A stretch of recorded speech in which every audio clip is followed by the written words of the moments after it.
Next case है, इसको हम बोलेंगे रिवर्स मर्जर। ये भी इंटरेस्टिंग है और इसमें आपको एग्जांपल्स भी देता हूँ क्या चल रहा है। रिवर्स मर्जर अपने थोड़ा बहुत बीच में बात कर भी देते हैं। देखो नॉर्मली क्या होता है, पब्लिक कंपनी प्राइवेट को अक्वायर करती है, स्ट्रॉन्ग कंपनी वीक कंपनी को अक्वायर करती है, बड़ी कंपनी छोटी कंपनी को अक्वायर करती है, यही होता है। Profit making company loss making company को अक्वायर करती है। दीज आर सम इंस्टेंसेस जो आपके माइंड में बैठ जाते हैं कि हाँ यही होता है नॉर्मल लाइफ में। बट अगर इसका उल्टा हो तो लॉस मेकिंग कंपनी जो है उल्टा हो गया, प्रॉफिट मेकिंग लॉस मेकिंग को अक्वायर नहीं कर रही, लॉस मेकिंग प्रॉफिट मेकिंग वाली को अक्वायर कर रही है। पब्लिक कंपनी प्राइवेट को अक्वायर नहीं कर रही, प्राइवेट पब्लिक को अक्वायर कर रही है। होल्डिंग सब्सिडरी को अक्वायर नहीं कर रही, सब्सिडरी होल्डिंग को अक्वायर कर रही है। इस टाइप की चीजें अगर ये होने लग जाए तो इसको हम बोलते हैं रिवर्स मर्जर। और ये एक्चुअल में होता है, इसी को हम रिवर्स मर्जर बोलते हैं, जो मैंने आपको बता ही दिया और कुछ भी नहीं है। लैंग्वेज के साथ टैली कराता हूँ, फिर रीजंस भी देता हूँ। चलो, a reverse merger is a merger in which a private company becomes a public company by acquiring it. It saves a private company from the complicated process and expensive compliance of becoming a public company. Shortcut है ये। अगर एक private company को public बनना है तो एक काम करो, एक पब्लिक कंपनी को अक्वायर कर लो। पब्लिक कंपनी को अक्वायर करते ही, उसके साथ मर्ज करते ही आप भी बाय डिफॉल्ट पब्लिक कंपनी बन ही जाओगे। फिर आप अपने आप को प्राइवेट बोलो ना बोलो कोई फर्क नहीं पड़ता, नाम से क्या रखा है, technically you are public company. तो बाय डिफॉल्ट आपका कन्वर्जन हो गया। और इसके बदले अगर आप नॉर्मली प्राइवेट को पब्लिक में कन्वर्ट करने जाते तो आरओसी के और सेबी के कंप्लायंसेस आपको भारी पड़ते हैं, टाइम भी लेता, पैसा भी लगता, मेहनत भी पड़ती। ये शॉर्टकट है, इसलिए लोग रिवर्स मर्जर कर रहे हैं। ये एक रीजन हो गया उसका कि भाई प्राइवेट कंपनी को पब्लिक बनाना है तो एक पब्लिक कंपनी को अक्वायर करना। बाय डिफॉल्ट है कि प्राइवेट छोटी होगी पब्लिक बड़ी होगी, तो हो गया रिवर्स मर्जर। नॉर्मली तो क्या होता है, बड़ी कंपनी छोटी को अक्वायर करती है या छोटी कंपनी बड़ी को अक्वायर कर रही है। लीगली इट इज अलाउड, तो अजीब लग सकता है लेकिन इलीगल नहीं। आप बोलो यार ऐसा, पर इलीगल नहीं है तो करो ना। आपको बात समझ में नहीं आएगी यार ऐसा कैसे होता है, बट जब लॉ में बोला है कि आप चाहो तो ऐसा कर सकते हो और इससे आपका टाइम और पैसा बचता है तो करो, कोई मना नहीं कर रहा, तो इसलिए अलाउड है। Next, instead it acquires a public company as an investment and converts itself into a public company. तो वही बात होगी। However there is another angle to the concept of reverse merger. When a weaker और smaller company acquires a bigger company, it is a reverse merger. In addition, when a parent company merges into its subsidiary or a loss-making company, it acquires a profit-making company. It is also termed as a reverse merger. ये सारे example दे दिए इन्होंने। एक example आपको दिया कि जब private company public को अक्वायर करती है वो रिवर्स मर्जर है, this is the first case.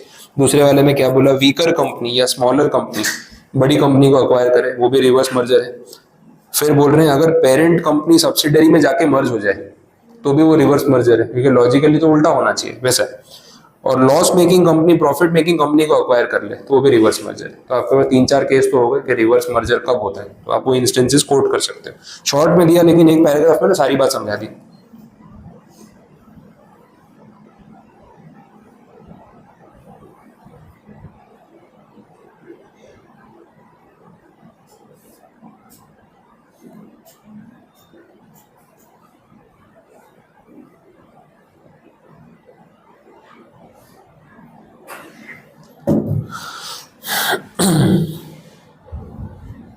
Next, reverse merger के रीजंस क्या है वो बता रहे हैं। एक तो इनकम टैक्स वाला पॉइंट है, कल अपन बात कर भी रहे थे लास्ट लेक्चर में। प्रॉफिट मेकिंग एंटिटी जो है अगर लॉस मेकिंग को खरीद ले तो उसके लॉसेस वो कैरी फॉरवर्ड करके यूज नहीं कर सकती। लेकिन अगर उल्टा हो जाए, भाई मैं तो लॉस मेकिंग वाली कंपनी को एग्जिस्टेंस रख रहा हूँ ना, प्रॉफिट मेकिंग वाली को मिला रहा हूँ, तो मैं तो मेरे लॉस तो यूज करूंगा ना। तो यूजुअली उल्टा करते हैं, प्रॉफिट वाली लॉस में जाके मर्ज हो जाती है, लॉस वाली एग्जिस्ट करती है। भाई मैं मेरा लॉस तो यूज कर ही सकता हूँ ना, उसमें कौन सा मनाही है। अब देखो ऐसा होगा ना, दो कंपनीज की बात अपन यहाँ पे कर रहे थे, थोड़ा इसको समझ लेते हैं।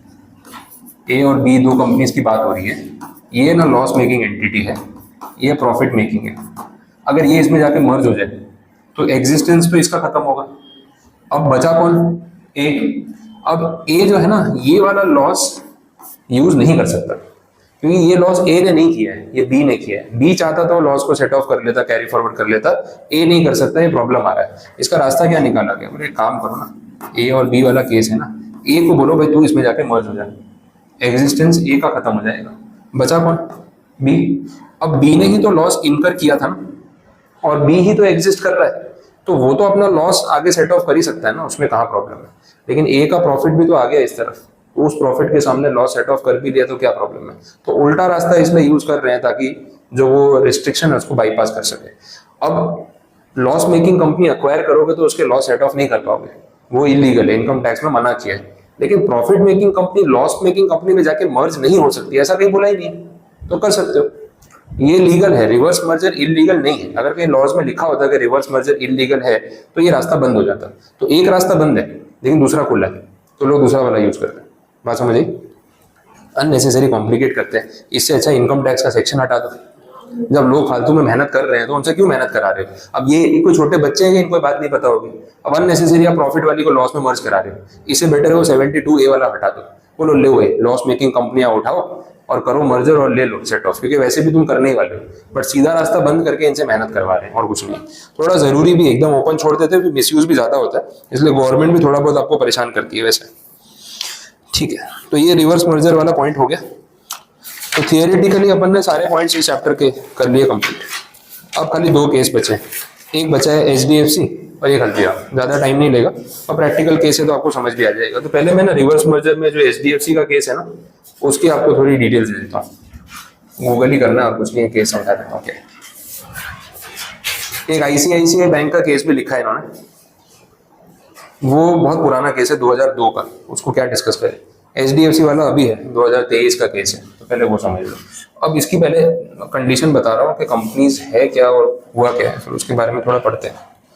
देखो 2 कंपनीज हैं एक्चुअली, ये भी आपको इस बारे में पता हो, आई डोंट नो। एक HDFC लिमिटेड है और एक है ना HDFC बैंक है। बैंक भी तो लिमिटेड ही होगी वैसे।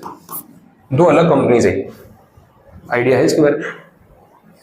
HDFC लिमिटेड अलग कंपनी है, HDFC बैंक अलग कंपनी है, दोनों डिफरेंट एंटिटीज है वैसा है। अब ये दोनों एंटिटीज जो है ना, वो क्या काम करती है वो समझना है। HDFC लिमिटेड जो है वो एक AMC कंपनी है, असेट मैनेजमेंट कंपनी। ये बड़ी कंपनी है, आप बोल सकते हो this is a parent company. Financially भी बड़ी कंपनी है और ये उसकी एक सब्सिडरी कंपनी है। इनका स्पेसिफिक काम है banking business, pure banking business. AMC company में ना सब कुछ आ गया, इंश्योरेंस भी आ गया, बैंकिंग भी आ गया, होम लोन भी आ गया, ये जो म्यूचुअल फंड वाला जो काम होता है वो भी आ गया, ये सब कुछ कर रहे हैं। समझ आ रहा है? अब आपको देख के स्केल से पता चल रहा होगा कि HDFC लिमिटेड बड़ी कंपनी है और HDFC बैंक जब बोल ही दिया कि उसकी सब्सिडरी है, तो ये लोग एक स्पेसिफिक बिजनेस में है, दैट इज बैंकिंग बिजनेस। अब ये चीजें टैली कर लेते हैं, ये पता होगा तो फिर आपको समझ आएगा कि रिवर्स मर्जर क्यों हो रहा है और क्या होगा इसमें।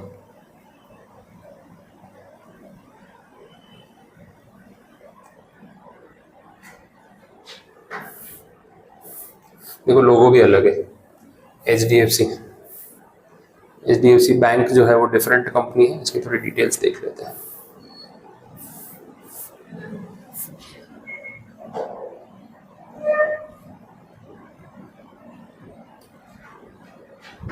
ये जो आता है ना AI जो इन्होंने स्टार्ट किया ना गूगल ने, ये बड़ा मस्त है। इसमें ना आपको सारी डिटेल वो एक साथ समराइज करके बता देता है।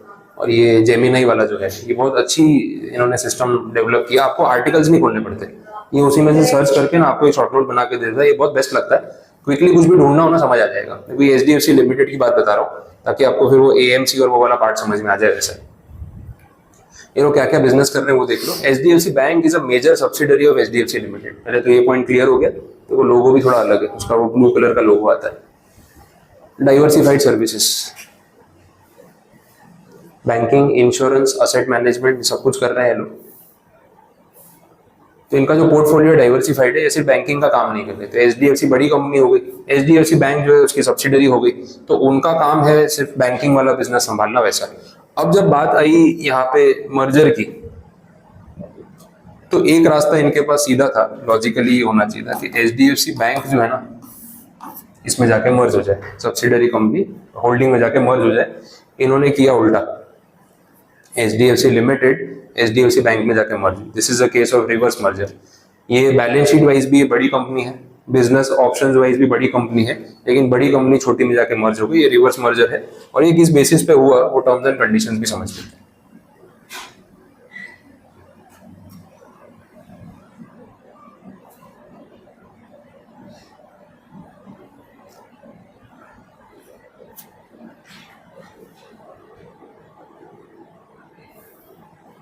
ये डिटेल्स है। 1 जुलाई 2023 बोले HDFC limited India's largest housing finance company, HFC वाली कंपनी। आप NBFC याद करो, उसमें कैटेगरी थी हाउसिंग फाइनेंस कंपनी.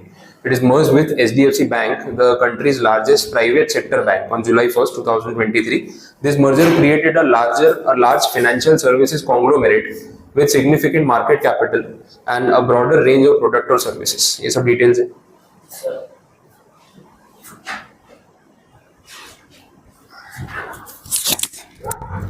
अभी एक बार रख दो ना.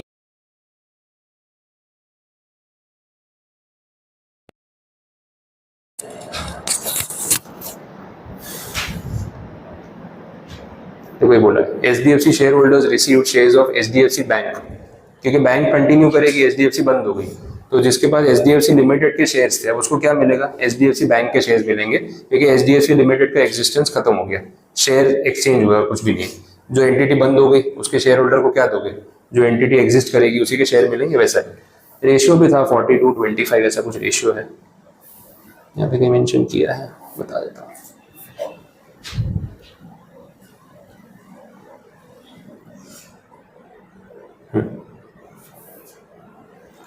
ये रेशियो पे शेयर एक्सचेंज हुए थे. HDFC लिमिटेड के जो शेयर होल्डर्स है ना, उनको 42 शेयर्स मिलेंगे HDFC बैंक के फॉर एवरी 25 शेयर्स हेल्ड. तो अगर आपके पास HDFC लिमिटेड के 25 शेयर थे, आपको HDFC बैंक के 42 शेयर्स मिलेंगे. यहाँ से ही समझ आ रहा है बड़ी कंपनी कौन सी, वैल्यूएशन किसकी ज्यादा, HDFC लिमिटेड की. आपके 25 शेयर के सामने मैं आपको 42 शेयर्स दे रहा हूँ, तो आपके शेयर्स की वैल्यू ज्यादा है ना, मेरे शेयर की वैल्यू कम है. तो ये रेशियो में एक्सचेंज रेशियो डिसाइड हुआ था. तो जो बिजनेस वैल्यूएशन करते हैं फिर एक्सचेंज रेशियो डिसाइड होता है मर्जर अमाल्गमेशन में, ये उसका केस है. मालूम पड़ा. तो ये रिवर्स मर्जर में बेस्ट केस है. अगर आपको कोट करना है तो आप HDFC का मर्जर समझा सकते हो वैसे.